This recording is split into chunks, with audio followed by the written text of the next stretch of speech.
ఈరోజు మనం topic discussion చేసేది strengthening exercises for upper limbs. నమస్తే, నా పేరు డాక్టర్ మొహమ్మద్ ఉమర్. నేను ఫిజియోథెరపిస్ట్ని. నేను కేఎస్ఎస్సి హాస్పిటల్లో యాజ్ ఏ హెచ్ఓడిగా వర్క్ చేస్తున్నాను, ఏదైతే హైదరాబాద్లో లొకేటెడ్ ఉందో. ఇప్పుడు అప్పర్ లిమ్స్ అంటే ఏంటి? అప్పర్ లిమ్స్ అంటే మన షోల్డర్ దగ్గర నుండి వేళ్ళు టిప్ వరకు దీనికి ఎంటైర్గా మనం లిమ్ అంటాము. ఫర్ ఎగ్జాంపుల్, సాధారణంగా మనం చెప్పేది రేజ్ యువర్ హ్యాండ్ అంటే చక్కగా మనం చేయి పైకి లేపుతాము, అది తప్పు. This part something called hand. ఈ రిస్ట్ జాయింట్ దగ్గర నుండి ఈ పార్ట్కే హ్యాండ్ అంటాము. This is something called four arm compartment. Four arm దీనికి అంటాము. ఈ మోచేయి పైన షోల్డర్ మధ్యలో ఏదైతే ఉందో దీనికి ఆర్మ్ అని అంటాము. సో ఇది ఆర్మ్ అయిపోయింది, ఇది ఫోర్ ఆర్మ్ అయిపోయింది, ఇది మన హ్యాండ్ అయిపోయింది. సో అప్పర్ లిమ్స్లో వచ్చేసి ఈ షోల్డర్ కూడా ఏంటంటే ఎక్కడొకటి ప్రతి జాయింట్ మనది కనెక్టెడ్ అయ్యే ఉంటాయి. ఇప్పుడు షోల్డర్ జాయింట్కి వేళ్ళకు సంబంధం లేదంటే అది తప్పు. నా వేళ్ళకు రిస్ట్తో సంబంధం ఉంది, రిస్ట్తో ఎల్బోకి సంబంధం ఉంది, ఎల్బోకి షోల్డర్తో సంబంధం ఉంది, మళ్ళీ షోల్డర్ తీసుకుంటే నాకు నెక్కి సంబంధం వస్తుంది, మళ్ళీ అప్పర్ బ్యాక్ కూడా కనెక్టెడ్ ఉంటాయి అన్నమాట. సో అప్పర్ లిమ్ స్ట్రెంథనింగ్ చేసినప్పుడు డెఫినెట్గా కొన్ని నెక్ మజిల్స్ కూడా ఇన్వాల్వ్మెంట్ అయి ఉంటాయి, కొన్ని స్కాపులార్ మజిల్స్ కూడా ఇన్వాల్వ్మెంట్ అయి ఉంటాయి, దాంతోపాటు షోల్డర్స్ కూడా ఇన్వాల్వ్మెంట్ అయి ఉంటాయి, arm, four arm plus hand కూడా ఇన్వాల్వ్మెంట్ అయి ఉంటుంది. ఇప్పుడు ఆ వర్డ్ సంథింగ్ కాల్డ్ స్ట్రెంగ్త్. స్ట్రెంగ్త్కి మనం ఎలా డిఫైన్ చేస్తున్నాము?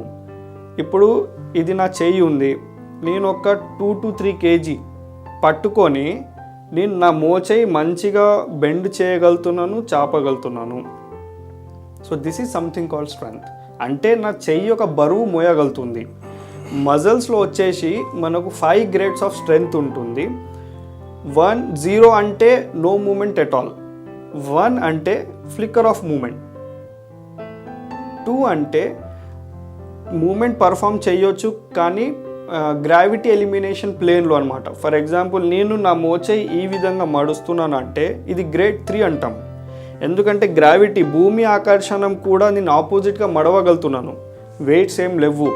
భూమి ఆకర్షణం కూడా ఆపోజిట్గా నేను ఎప్పుడైతే మడవగలుగుతున్నానో దీనికి మజిల్ గ్రేడ్ 3 అంటారు. ఒకవేళ ఇదే మూమెంట్ నేను ఈ పొజిషన్లో చేశాను అనుకోండి, this is something called gravity elimination plane. ఈ విధంగా చేస్తే దీనికి మజిల్ గ్రేడ్ 2 అని అంటాము. మజిల్ గ్రేడ్ 3 అంటే అగెయిన్స్ట్ ద గ్రావిటీ. ఇప్పుడు మజిల్ గ్రేడ్ 4 వచ్చేసి ఏంటంటే నేను ఇక్కడ మినిమం రెసిస్టెన్స్ అంటే మెల్లగా కొంచెము బలం వేసి ఆపడానికి ప్రయత్నం చేస్తున్నా కానీ కూడా నేను నా మోచేయి మడవగలుగుతున్నాను. This is something called grade 4. Grade 5లో ఏంటంటే నేను మ్యాక్సిమంగా బరువు వేస్తున్నాను కానీ కూడా నేను మోచేయి మడవగలుగుతున్నాను. This is something called grade 5.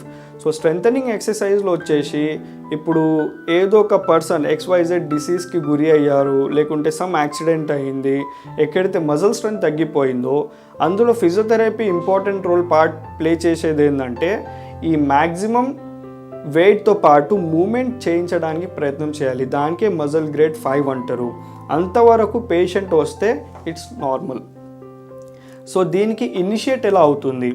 ఇప్పుడు అజ్యూమ్ చేయండి, ఒక XYZ పర్సన్ ఉన్నారు, వాళ్ళకు షోల్డర్ ఇంజురీ అయింది. షోల్డర్ ఇంజురీ ద్వారా మూమెంట్స్ ఏం చేయలేకపోయారు. ఇప్పుడు నేను హ్యాండ్ షేక్ చేస్తే గ్రిప్ యాక్టివిటీ కూడా అంత లేదు, ఒక కప్ ఆఫ్ టీ కూడా పట్టుకోలేకపోతున్నారు, ఒకవేళ పట్టుకున్న హ్యాండ్ ఇలా షేక్ అవుతుంది. This is something called paraesthesia. అంటే before the condition called paralysis. Paralysis అంటే మొత్తం పడిపోవడము. పారెస్థీషియా కండిషన్లో ఉంటే చేయి ఇలా ఊగుతూ ఉంటుంది అనమాట, due to lack of strength in it. So మెల్లగా స్ట్రెంగ్త్ పెరగడానికి సింపుల్గా ఈ హ్యాండ్ యాక్టివిటీ ఒకటి ఏంటంటే స్పంజ్ బాల్ తీసుకొని ఈ మన పామ్ మధ్యలో పెట్టుకొని జస్ట్ ఫింగర్తో స్క్వీజ్ చేయడం, వదలడం, స్క్వీజ్ చేయడం, వదలడం, స్క్వీజ్ చేయడం, వదలడం. ఈ విధంగా చేసినప్పుడు మన ఫ్లెక్సార్ మజిల్ స్ట్రాంగ్ అవుతుంది, గ్రిప్పింగ్ యాక్టివిటీ ఇంక్రీజ్ అవుతుంది. కానీ దీని ఆపోజిట్లో ఏదైతే డార్సంలో మనకు ఎక్స్టెన్షన్ అంటే వేలిలా పైకి వెళ్ళడము, ఈ మూమెంట్ రావాలంటే దీనికి కొంచెం మనము ప్రెషరైజ్ చేసి ఇలా చేయి లేపడానికి ప్రయత్నం చేస్తూ ఉండాలన్నమాట పేషెంట్. ఇది ఎప్పుడైతే వాళ్ళు చేయగలుగుతారో ఈ ఎక్స్టెన్షన్ చేయికి ఈజీగా వచ్చేస్తుంది రిస్ట్ జాయింట్లో. ఈ వేళ్ళు కూడా మనకు బాగా తెరుస్తుంది. సో వీక్ అయినప్పుడు మన ఫ్లెక్సర్ దాదాపుగా చేయిలాగే పడిపోయి ఉంటుంది, ఈ మూమెంట్ రావడం కష్టం అవుతుంది. సో ఈ మూమెంట్ గెయిన్ చేయడానికి మనము పేషెంట్కి బాగా కమాండ్ ఇస్తూ ఉండాలి, బాగా వాళ్ళకు ఎంకరేజ్ చేస్తూ ఉండాలి. దాంతోపాటు ఇనిషియల్గా మనము సంథింగ్ కాల్డ్ యాక్టివ్ అసిస్టెన్స్, అంటే పేషెంట్ చేయగలుగుతున్నారు, దానికి నేను కొంచెం సపోర్ట్ ఇస్తున్నాను. యాక్టివ్ అసిస్టెన్స్ ఎక్సర్సైజెస్ చేయిస్తూ ఉండాలి, పేషెంట్కి ఎంకరేజ్ చేస్తూ కమాండ్ చేస్తూ వాళ్ళు చేసే మూమెంట్కి నేను కొంచెం హెల్ప్ చేస్తూ ఉంటాను in order to bring the normal extension of the wrist joint. ఇది ఒకవేళ అచీవ్ అయిపోయిన తర్వాత then I will do active minimal resistance exercise. దానికి ఏంటంటే నేను చెయ్యి వెనక భాగము చిన్నగా వెయిట్ వేసి మళ్ళీ ఈ ఎక్స్టెన్షన్ మూమెంట్ చేయిస్తూ ఉంటాను. ఫ్లెక్షన్ ఈజీగా మనం గెయిన్ చేసాము, జస్ట్ స్పంజ్ బాల్ తీసుకుని బాగా ప్రెస్ చేయడం వదలడం, దీని ద్వారా గ్రిప్పింగ్ యాక్టివిటీ పెరిగిపోయింది. కానీ ఎక్స్టెన్షన్లో ఈ వేలు ఏదైతే తెరవడం ఉందో ఇది రావడానికి కొంచెం సమయం పడుతుంది, కానీ it's possible, we can bring it back, మనం ఈజీగా చేయొచ్చు. సో మినిమల్ రెసిస్టెన్స్ ఎక్సర్సైజ్ అయిపోయిన తర్వాత మ్యాక్సిమం రెసిస్టెన్స్ ఎక్సర్సైజ్, అంటే ఎక్కువ వెయిట్ వేసినా కూడా ఈ రిస్ట్ జాయింట్కి ఎక్స్టెన్షన్ చేయవచ్చు. ఈ విధంగా గ్రేడ్ 5కి మనం తెప్పించుకున్నాము. So till hand it's become normal. నా మోచేలో వచ్చేసి ఫోర్ ఆర్మ్ కంపార్ట్మెంట్లో వచ్చేసి ఇక్కడ మూమెంట్స్ మనకు 3 జరుగుతుంది. ఒకటి స్ట్రెయిట్గా ఫ్లెక్షన్ ఎక్స్టెన్షన్ అంటాము మనము, దీనికి మిడ్ ప్రోన్ ఫ్లెక్షన్ ఎక్స్టెన్షన్ అంటాము, ఇది ప్రోన్ ఫ్లెక్షన్ ఎక్స్టెన్షన్ అని అంటాము. సో ఈ 3 కంపార్ట్మెంట్స్లో స్ట్రెంగ్త్ ఎలా రావాలి? ఒకవేళ పేషెంట్ ఈజీగా అగేన్స్ట్ ద గ్రావిటీ కూడా మూమెంట్ చేయగలుగుతున్నారంటే ఆల్రెడీ గ్రేడ్ 3 మజిల్ అందులో ఉంది. ఇప్పుడు గ్రేడ్ 4లో కన్వర్ట్ చేయాలంటే మినిమల్ రెసిస్టెన్స్ ఇస్తూ మోచేయికి మడవడము, మళ్ళీ రివర్స్ ఈ ఎక్స్టెన్సర్స్కి కూడా మళ్ళీ రెసిస్టెన్స్ ఇస్తూ మళ్ళీ చాపడము మొదలు పెట్టాలి. సో ఈ ఫ్లెక్షన్ ఎక్స్టెన్షన్ చేసినప్పుడు మినిమల్ ప్రెషర్ ద్వారా ఏమవుతుందంటే ఫోర్ ఆర్మ్ కంపార్ట్మెంట్లో స్ట్రెంగ్త్ పెరుగుతుంది. ఈ ఫోర్ ఆర్మ్ కంపార్ట్మెంట్లో 3 పొజిషన్స్లో చేయాలి. ఇదొకటి స్ట్రైట్ సుపైన్ అయిపోయింది, ఇది మిడ్ ప్రోన్ అంటారు అనమాట. మిడ్ ప్రోన్ పొజిషన్లో కూడా సేమ్ ఆ విధంగానే మినిమల్ రెసిస్టెన్స్ ఇవ్వాలి, మళ్ళీ రివర్స్ వెళ్ళినా కూడా మినిమల్ రెసిస్టెన్స్ ఇవ్వాలి. సో గ్రేడ్ 4లో ఎప్పుడైతే ఇది కన్వర్ట్ అయిపోతుందో then will try to make it into grade 5. ఇప్పుడు గ్రేడ్ 5 స్ట్రెంగ్త్ రావాలంటే ఏం చేయాలి?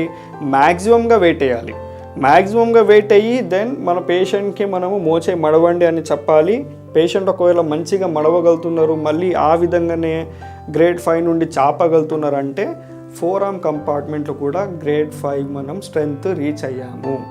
నా coming to the arm compartment. ఇప్పుడు arm compartment clearly related with the shoulder. ఇప్పుడు షోల్డర్స్లో మూమెంట్ వచ్చేసి ఏంటంటే ఒకటి చేయి చక్కగా పైకి లేవపడము, ఫ్లెక్షన్, వెనక్కి ఎక్స్టెన్షన్, సైడ్కి అబ్డక్షన్, లోపలికి అడక్షన్, మళ్ళీ ఇది సర్కండక్షన్, ఇది ఇంటర్నల్ రొటేషన్, ఇది ఎక్స్టర్నల్ రొటేషన్. సో ఈ మూమెంట్స్ అన్నీ రావాలంటే డెఫినెట్గా మనము ఒకవేళ మూమెంట్ వస్తుంది, మినిమల్ కూడా రెసిస్టెన్స్లో చేయగలుగుతున్నారు, మ్యాక్సిమం రెసిస్టెన్స్లో అంతా వస్తలేదు అనుకోండి, అప్పుడు 1 kg ఆఫ్ డంబుల్ మనం ఇవ్వచ్చు. 1 kg ఆఫ్ డంబుల్తో ఇవన్నీ మూమెంట్స్ రిపీట్ చేయాలి. Flexion, then extension, then abduction, then adduction, then internal external rotation. ఈ మూమెంట్ చేసిన తర్వాత ఏమవుతుందంటే మన రొటేటర్ కఫ్ ఏదైతే ఉన్నాయో సిట్ అని చెప్పాము. సిట్ అంటే ఇంతకుముందే నేను చెప్పాను, సూప్రాస్పైనేటస్, ఇన్ఫ్రాస్పైనేటస్, టీరీస్ మైనర్, సబ్స్కాపులారిస్. ఈ షోల్డర్ మజిల్ ఇంకొకటి పెద్ద మజిల్ ఇక్కడ ఉండేది ఏంటంటే డెల్టాయిడ్ మజిల్ అంటారు. ఈ డెల్టాయిడ్ మజిల్కి కూడా 3 తలలు ఉంటాయి. It has 3 heads. Something called anterior fibre of deltoid, మధ్యలో ఉండేది ఇంటర్మీడియట్ ఫైబర్ ఆఫ్ డెల్టాయిడ్, వెనక భాగం ఉండేది దానికి పోస్టీరియర్ ఫైబర్ ఆఫ్ డెల్టాయిడ్ అంటాము. అంటే నా భుజము షోల్డర్ నేను ఎప్పుడైతే 0 degree నుండి చేయి పైకి లేపడానికి ప్రయత్నం చేస్తానో నా anterior fibre of deltoid helpful అవుతుంది. చేయి పక్కన లేపినప్పుడు intermediate fibre of deltoid helpful అవుతుంది in order to initiate movement మొదలు పెట్టడానికి. మళ్ళీ వెనక భాగం తీసుకున్నప్పుడు పోస్టీరియర్ ఫైబర్ ఆఫ్ డెల్టాయిడ్ వర్క్లో వస్తుంది. సో సింపుల్గా మనం బాల్ తీసుకొని ఏదైతే స్క్వీజ్ చేసామో ఆ సేమ్ పొజిషన్ మనం హ్యాండ్ ఫ్రీగా వదిలేసి స్క్వీజ్ చేయడం వల్ల మన మజిల్స్ కూడా స్ట్రాంగ్గా కాంట్రాక్షన్ రిలాక్సేషన్ మనం ఫీల్ అవ్వచ్చు.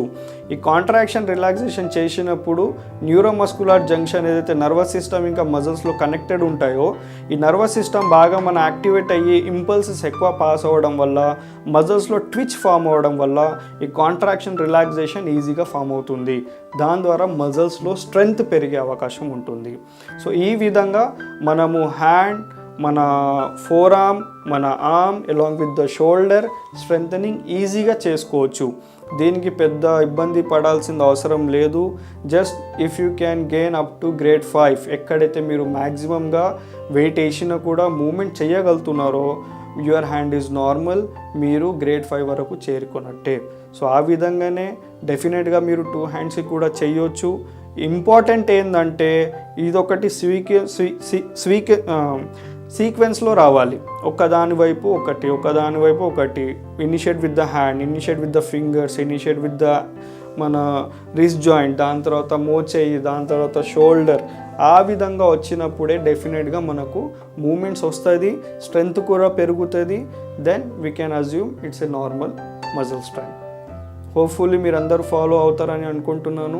ఇది ఏం పెద్ద అంత జాబ్ కాదు, ఈజీగా మీరు చేయగలుగుతారు.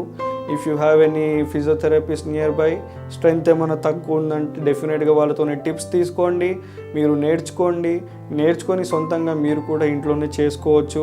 జస్ట్ ఏంటంటే your confidence, your presence of mind and your something called patiency, ఇవి 3 ఉంటే డెఫినెట్గా ఈరోజు కాదు రేపు మీరు చూడగలుగుతారు. స్ట్రెంగ్త్ డెఫినెట్గా పెరుగుతుంది. నమస్తే.